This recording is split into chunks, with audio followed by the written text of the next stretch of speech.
اعوذ باللہ من الشیطان الرجیم، بسم اللہ الرحمن الرحیم۔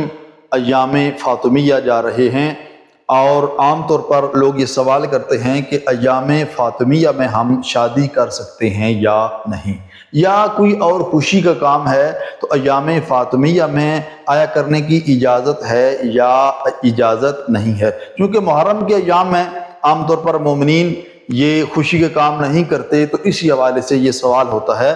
تو یاد رہے کہ جمادی الثانی کے مختلف ایام ہیں، یعنی کہ جناب سیدہ کی ولادت بھی جمادی الثانی کے مہینے میں اور شہادت بھی جمادی الثانی کے مہینے میں ہی ہے۔ تو جو جمادی الثانی کے ایام شہادت کے ہیں، مثلا 13 جمادی الاول اسی طرح اور 3 جمادی الثانی، یہ دو ایام جو ہیں یہ زیادہ روایات ہیں ان کے بارے میں کہ شہادت جناب سیدہ کونین کی ان ایام میں ہوئی ہے۔ تو 13 جمادی الاولیٰ اور 3 جمادی الثانی کو آپ کوشش کریں کہ شادی اور کوئی خوشی کا کام نہ کریں۔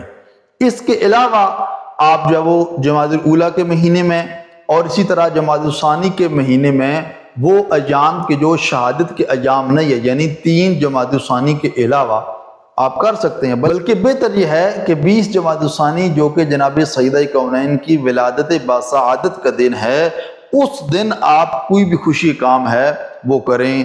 شادی ہے، شادی ان ایام میں کریں 20 جمادی الثانی کے جو قریب ہیں، تو یہ بھی زیادہ بہتر ہے۔ دعا ہے رحیم پروردگار کی بارگاہ میں کہ ہم سب کو عمل صالح بجا لانے کی توفیق عطا فرمائے۔